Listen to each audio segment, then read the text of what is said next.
Hello, everyone. Welcome to YOLO with ToLo. This is episode 46. Today we are talking about manifestation, and what we're going to try to do right now is manifest this broadcast without any audio issues. So let me see if I can add Lonnell. And Kevin is our producer today. He's coming to us from LA. Hey. Hey, this is the manifestation yes, you're right, that this works. We're manifesting. I can hear you fine. I can hear you fine. Kevin, let us know if y'all can hear us fine or not. But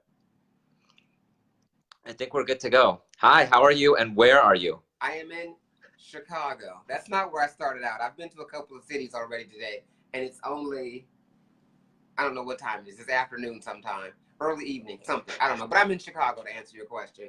Woohoo, I guess I can take this off.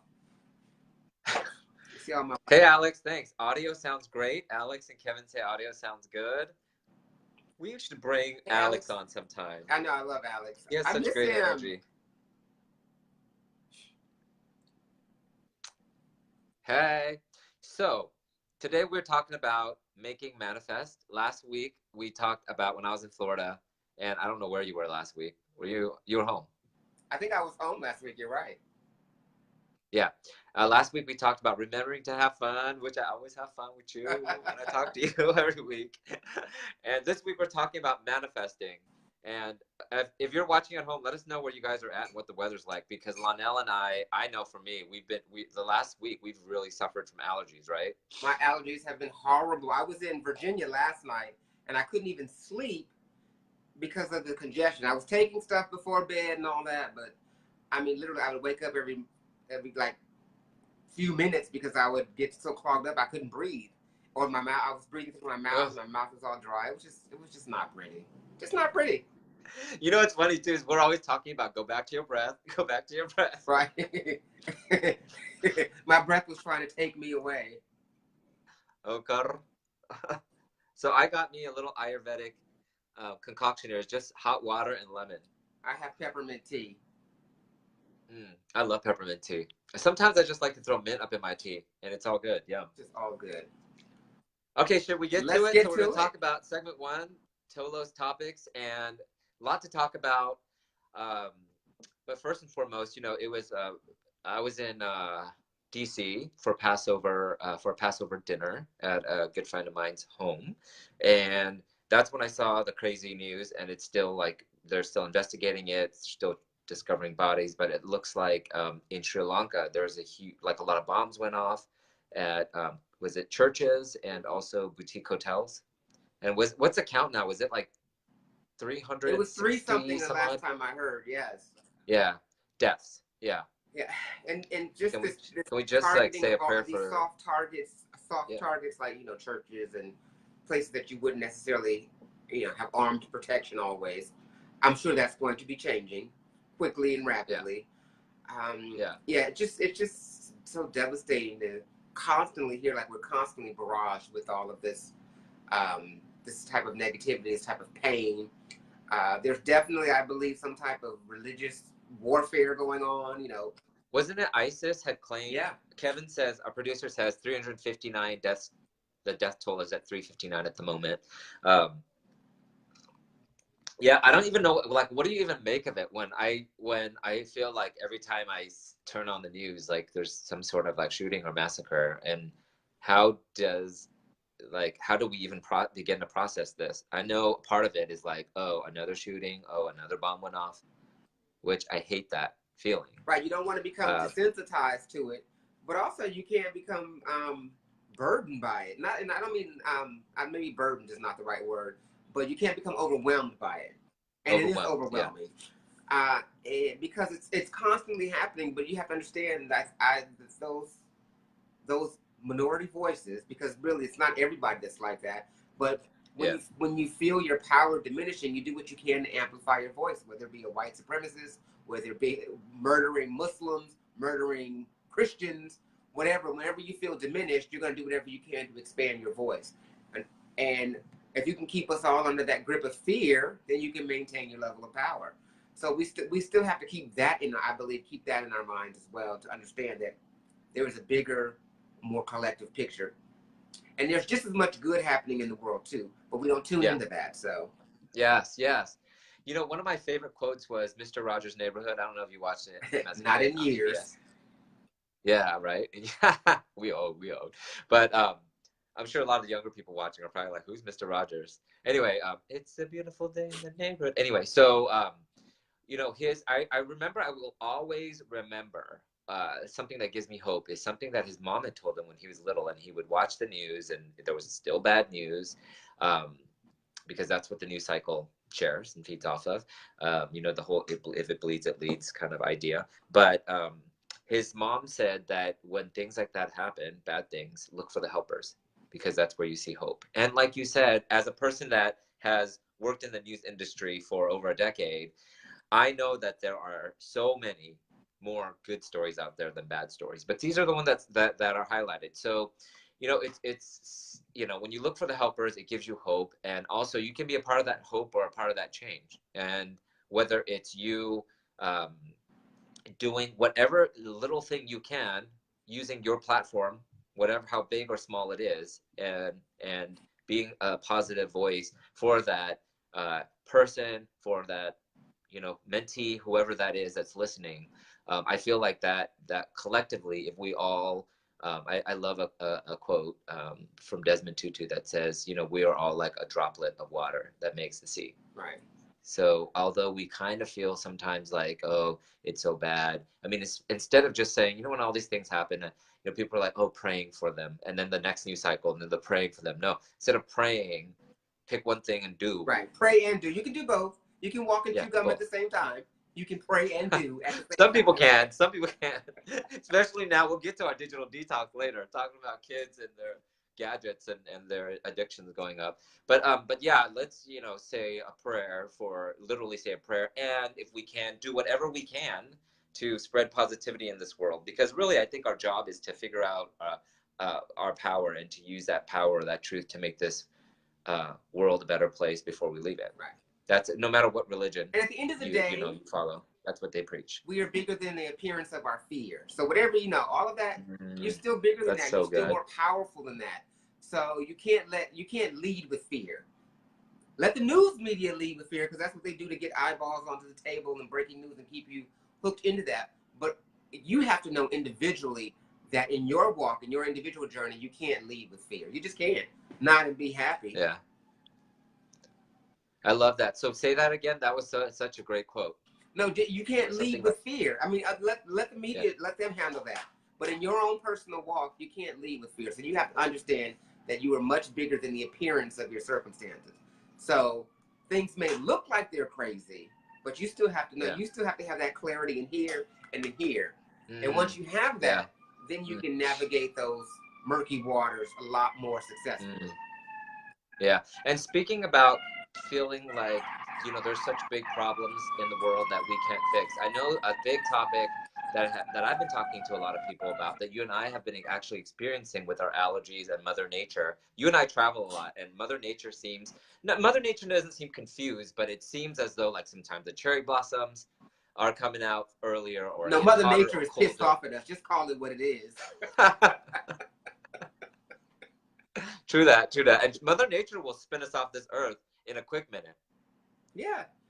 And we don't take care. We've got to take. It was just Earth Day the other day, and it was interesting how I just thought it was fascinating, this awareness that we had for 24 hours. You know, everybody's posting and sharing. It's Earth Day, yada yada yada yada, and then the next day you're throwing plastic in the ocean. Girl, bye. Yes. So it's got to be. Earth Day has to be every day. But some people just don't believe that, you know, the climate is changing, but these things are happening. Yeah. And speaking of which, there's proof. There's an article here that I actually want to share with you guys that came from livescience.com. We'll share this on this feed later in the comment section. But it says Greenland's ice sheet is melting 6 times. The island's ice is melting 6 times faster than it was in 1980. That's not that long ago. Yes. Not that long ago. I was just, you know, last year I went to the Dead Sea, and that's one of the things they said. Even our tour guide was showing us, you could actually see how it's shrinking like a foot or a meter every year or something. and you could see where how it used to come much further to the shore and how it's gradually dissipating. And that stuff is happening all over. That's just not it's not fake news. Yeah, you play a part in that.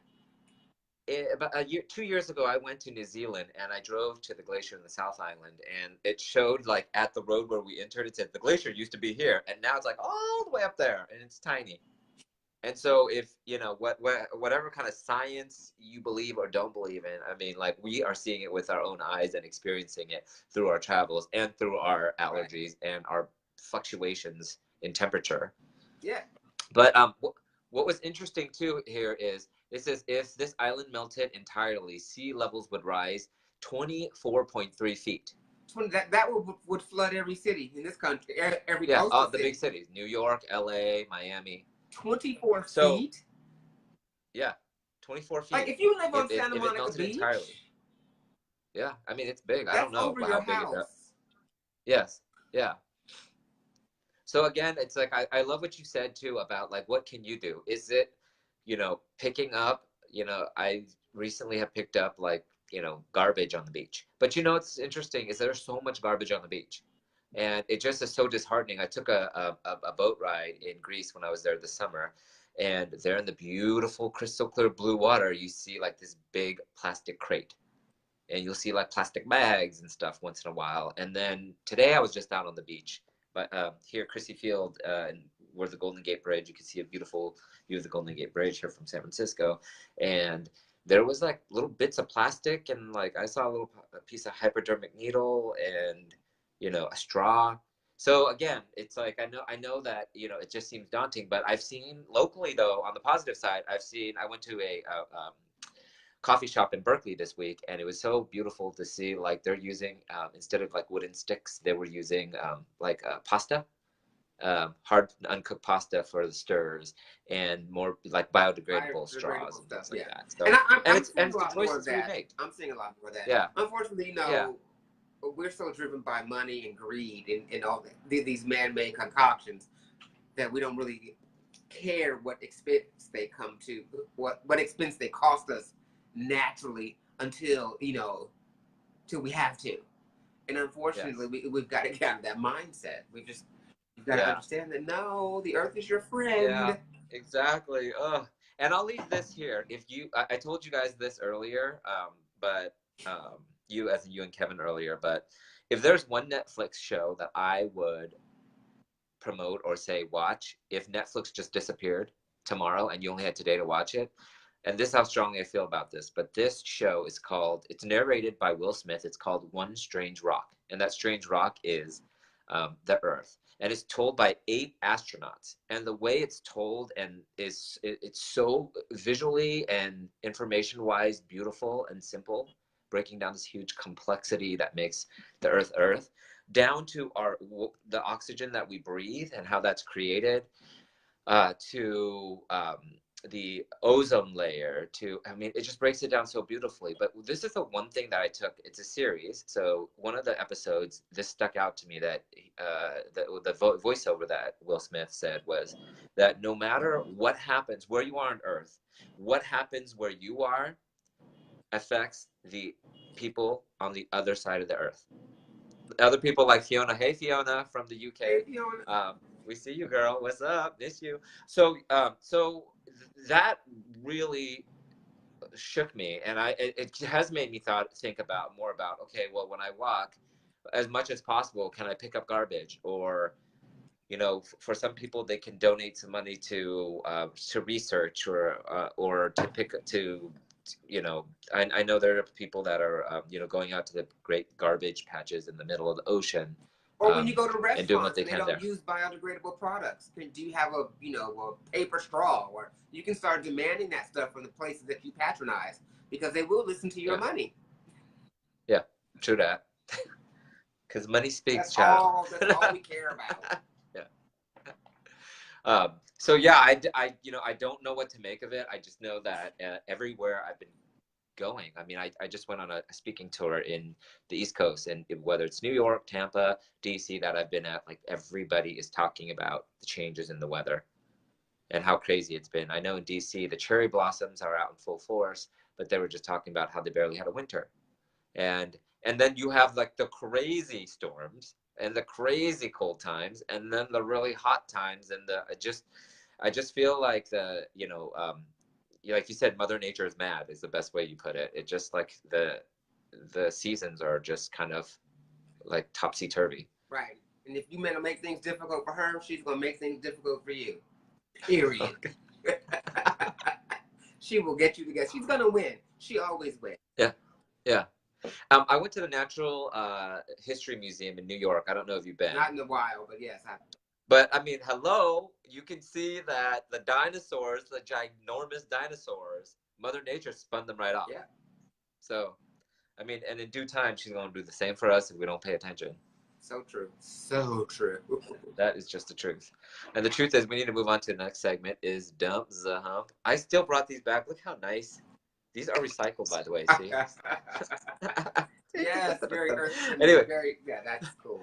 I'm still Dump the hump, boo. Okay, so today we're talking about making manifest, and I wanted to start off by asking you, and then I'll respond after. What is your definition of manifesting? Because I know there are people who are like, oh, I wanted to go to some sort of retreat, and I decided that, I wanted to go and I would manifest whatever, $20,000, and, credit cards, applications came in for 20 grand. And that's not really manifesting. Or just, I love the whole secret, that, the whole phenomenon, the book of The Secret, like just wish and dream and it'll come. But there has to be an action oriented part to that. Right. But before we even get to that, what is your definition of manifesting?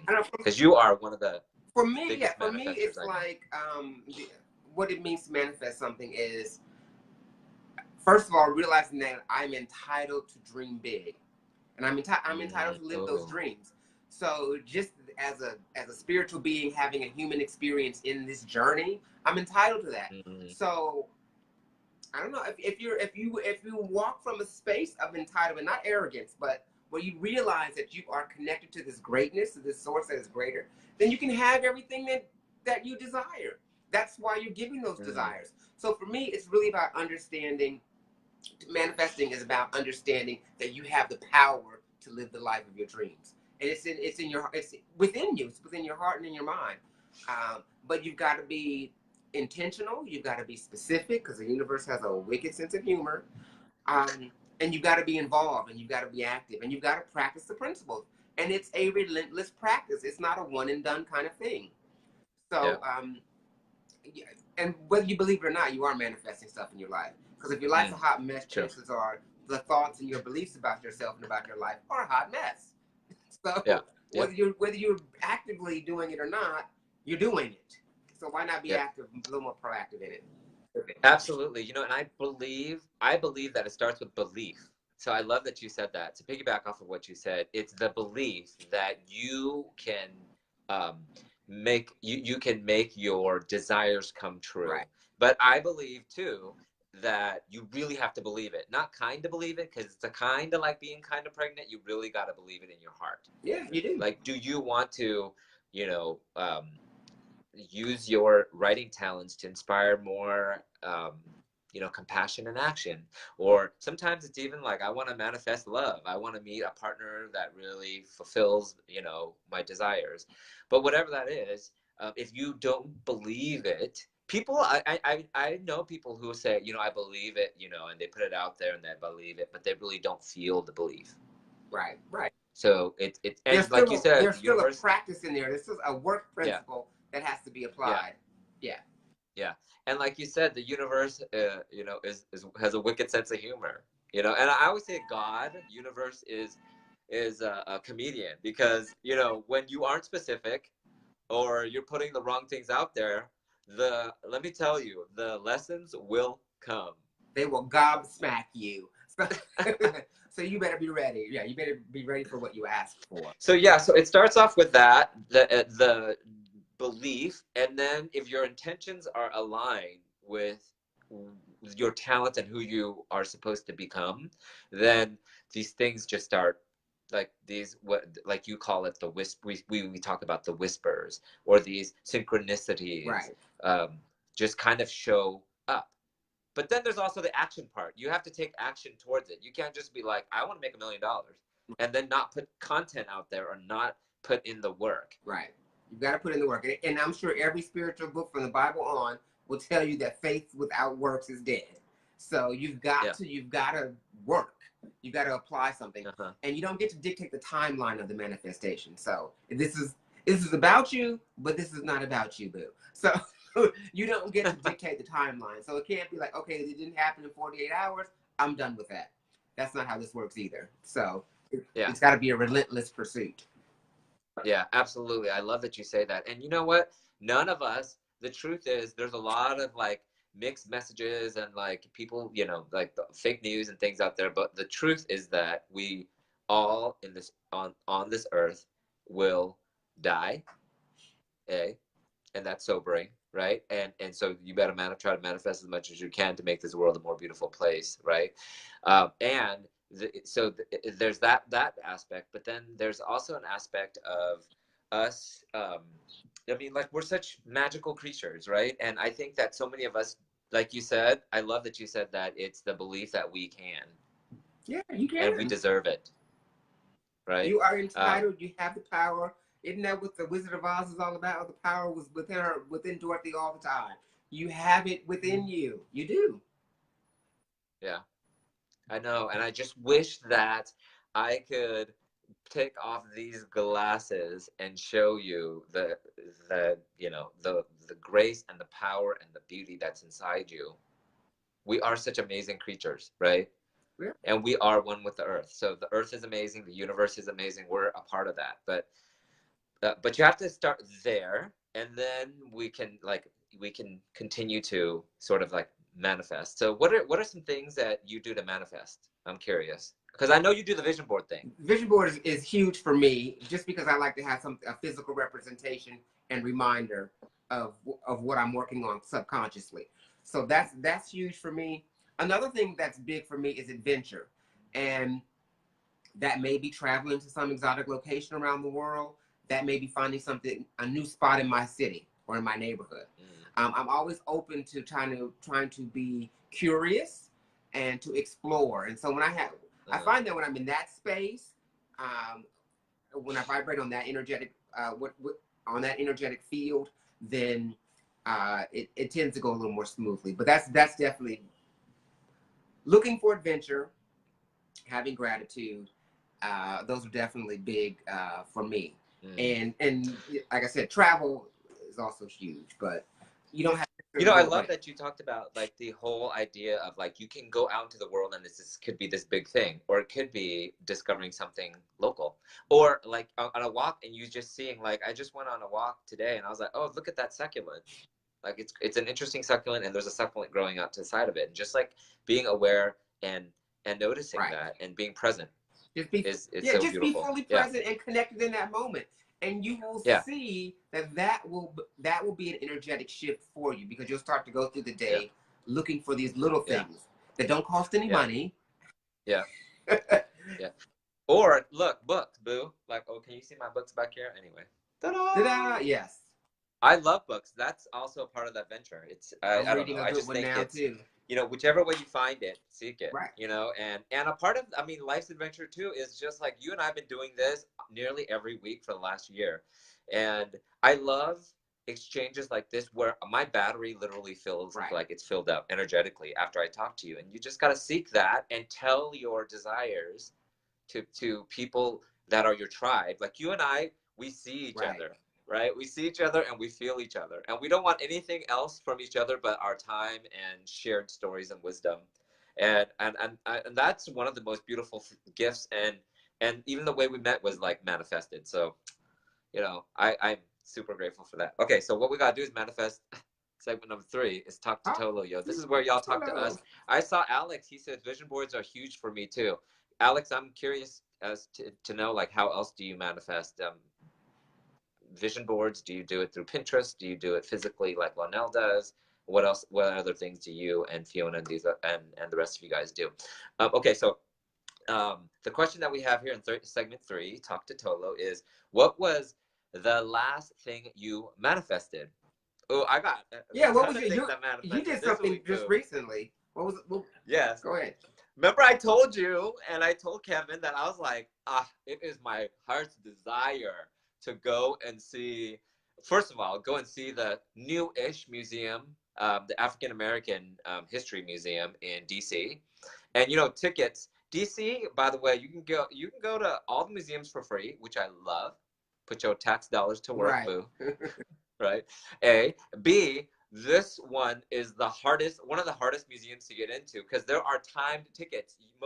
All the museums, right? You don't need tickets, but this one you need tickets because of the demand of people going, and they just got to protect it and security and all that. So I really wanted to go. I looked for tickets 2 days in a row. I woke up at 6:30 in the morning because that's when you can get day of tickets online, and they were sold out right away. Sold as in like you just have to claim it's free. And I was like, oh my goodness, I don't know how, but I'm going to see. And then to this exhibit, and I especially wanted to see the Watching Oprah exhibit because of my love for Oprah, but also the fact that you told me that you better go see it because it's supposed to or purportedly only temporary. They said it's temporary there, but it might disappear. And I was like, no, I need to see it. So the last day when I was there, it was a Saturday, so you can't do walk-ups. And I was just like, you know what? I'm going to see this and I'm just going to talk to somebody and they're going to let me through. And I was so sure that I was like, it's a beautiful day. So I was like, instead of a lift, I'm going to save some money. I'm going to, enjoy the walk, be present, and walk 1.5 miles to go see from my hotel to the museum. And I go up there and my heart started beating a little bit because there are 2 women in line. There was a long line, and the woman in the end of the line that worked there, she was like, if y'all ain't got your tickets, this is literally, she's like, if y'all ain't got your tickets, you can't come in today. You need a ticket or you need a military ID. And she repeated it like broken record over and over and over. And I was like, I'm still gonna get in here, right? And so I circumvented. I walked to the other lady in the front, and I just talked to her a little bit and told her that I needed to see my Oprah exhibit. Chitty chatted, and next thing you know, she's like, "Okay, go in, honey." See. Cheers! But see, you knew you walked in, but you woke up with the intention. Like, I don't know how I'm gonna get in here, but I'm getting in here today. And that's the thing. You can apply that to every aspect of your life. Everything. Yes. You did that with the Obamas. Yeah. Like, I still am tripping out because I also went to see the other museum you got to see is the Portrait Museum, part of the Smithsonian kind of like family. My goodness, I just got the chills just seeing the Obamas there because it's just to see our history with everything like oppression from the old white presidents to then seeing the Obamas was to me refreshing. Anyway, that was another amazing thing that I manifested because I wanted to see that. And when I just happened to like be eating at a ramen place that my friend told me about, and I crossed the street and I was like, oh, I'm gonna go see the Obamas right quick. But you met the Obamas and you manifested that. Right, and that took like a year and a half or whatever. But yes, again, I didn't know how that was going to happen. So whatever it is, you just need to be specific about your intention. And literally, I set it up there. Yeah. Like, I don't know, I just thought I was going to have a photo op with them, and I ended up spending a lot of quality time for 2 days with them. That's crazy. So I say that to say, put it out there, believe in it, and then surrender. Let the universe handle the rest. The how is not for you to work with or to figure out. Yeah, exactly. And in terms of universal timing, Fiona here from the UK says, create intentions and stay true to your energy. Be around people who celebrate you. And I love that you say that, Fiona, because the way Fiona and I met, we met at a friend's wedding where they shot Hogwarts Castle in Durham, England. And I met Fiona in a castle. And I wanted to do a story on the London tea riots and find an inspiring story, but I had a foot injury. I didn't bring my gear. I didn't even like activate my cell phone because I was trying to save money. And somehow I met Fiona, PR person to the many beautiful souls out there and artists. And she was like, boom, like, let's make this happen. And she was the one who said, hey, I know Ollie, who's a talented videographer. You should cover these riots. She connected me with somebody else. And I didn't even verbalize or tell her that. And there's some sort of magic there that we have to pay attention. And if there's only one thing you get from this conversation about manifesting, it's to pay attention to the magic around you. Right. And that magic might not be beautiful, Like for me, it's disguised itself in losing 4 family members in a year. I mean, like, you know, tragedy and other things, but that is just a part of all the little dots and experiences that you're able to connect once you learn from it. Right. Yeah. So, yay! Yes. Amen to that, boo. Kevin, thanks for posting that London Riots blog. Damn, you're good, Kevin. You're hired. Kevin's like, I'm not new to this. I'm true to this. Don't you know who I am? Oh, God. Oh, God. Okay. So the other question is, wait, I want to hear from you first. Wait, what is the last thing? Well, you manifest all the time, so. I'm trying to think. Recently, the most recent thing I manifested was a free upgrade on the flight. That's good. That's good. Because it was like, you know, but you know, it was like, I don't want to sit. I just can't sit. This flight was sold out. I didn't think I was even going to get on it. And they're talking about a middle seat. I'm like, girl, no, that's not how this works. So I'm just like, okay, universe. And then before I know it, you know, right before I was able to board on the flight, I actually ended up getting a complimentary upgrade at that. So, yeah. I mean, it's little things like that that I'm appreciative of. But that's probably the most recent thing because that just happened in this week. So, yeah. But I'm always trying to I never thought of that as manifesting either. But that happened to me on the flight back from DC this past weekend on Sunday. There's a whole row. I was like, there's gonna be a free row. I just want my own row where I put my feet, and boom, it shows up. You just gotta believe. Yeah. Work it, people. It works if you work it. What is your quote? Believe, receive. Is that mine? Believe, receive. Yeah, hustle, believe, receive. Oh, hustle, is that what receive. it is? Yeah, that's Sarah's quote. Sarah Centrala. Yeah. Yes, yeah. Hustle, believe, receive. Yeah, Kevin says here, it's also recognizing when manifestations happen. You know what the funny thing is? This is a true story. And being thankful. Yes, that's key. Being the gratitude of something good coming around the corner. But Kevin will be the first one to attest, you know, like that for several years now, there's, whether it's a conference that we you know, that I want to go to or whatnot, I'm like, well, I really want to go, but only if it gets paid for, like hotel, food, everything. And if, you know, it'd be great for them to pay for me to speak at this thing. And I do nothing. I literally don't reach out or anything. And he's like, I'm like, yeah, Kevin, a week before they asked me to come speak. And that's happened to me several times. I don't know. It just, you got to believe. You got to believe, but you got to pay attention. You got, like you said, like he said, you have to recognize when they're happening and be grateful for them. And gratitude. Yeah. And gratitude. So anyway, okay. So this is what I got to really manifest. Segment 4, digital detoxing, and how we got to, like you said earlier, you just want to detox from digital detox. The detox from digital detox. I'm just stressing me out. You know what's funny is that there's an article that I read that was paired up recently to several conversations that I've had with, especially my female friends here in San Francisco, because we got to do a whole nother show on dating, which we should, just manifesting love. But yeah, so a lot of my friends that are millennials say that it's really hard, and I'm just gonna say this from my experience, so it's not a sex or gender thing, but a lot of my female friends who are intelligent, bright, beautiful, everything, they got a job, everything, right? Say that, you know, they're on these, and I'm talking about several millennial friends, and they're saying that, you know what, you know, first of all, they're using their devices and apps like Tinder and all that to find, like trying to find, you know, somebody, a partner.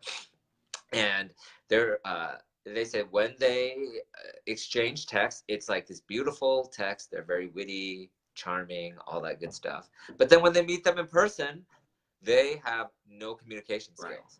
Right.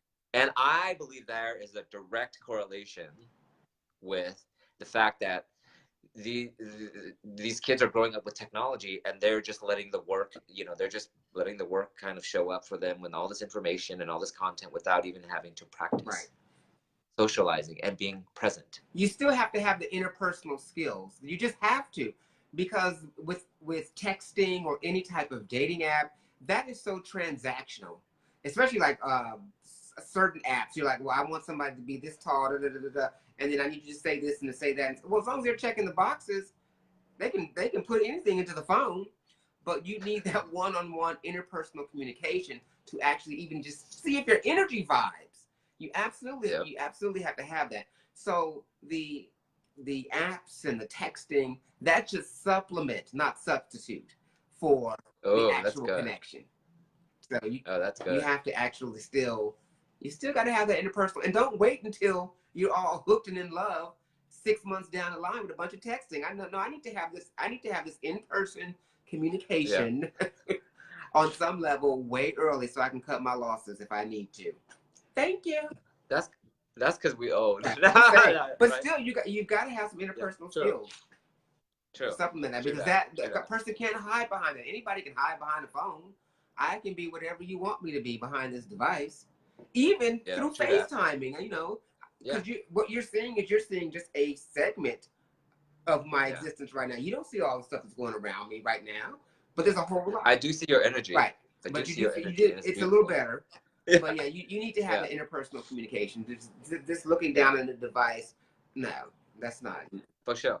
And it seems like it's getting worse. I think it's going to get a lot worse before it gets better, because there's an article here from CNN that I saw that says for children under 2, the age of 2, daily screen time, went from 1.32, so about 1.3 hours in 1997 to 3.05 hours in 2014. Wow. So, yeah, so it's basically saying that since the 80s, we've accounting for over 2.5 hours of screen time. Wow, that's a lot. That's a lot. I thought it would even be more than that, though, because it just seems like everybody's on a device, even the little. It's like the parents are using the device to babysit the child. Like, no, the child still has to have some interpersonal communication as well. Yeah.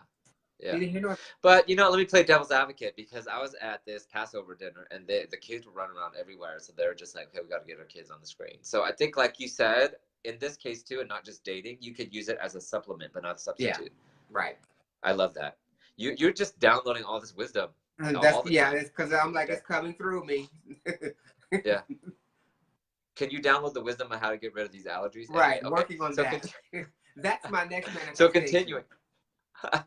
So continuing this, this article says that screen time is associated with cognitive, language, and social and emotional delays, probably because screen time decreases the times kids spend with parents, and it's also causing an increased amount of kids being obese and impaired sleep, which I believe is true. I try, and I'm not perfect, because sometimes I do sleep with the phone in the room, but majority of the time it's not in the room, my phone.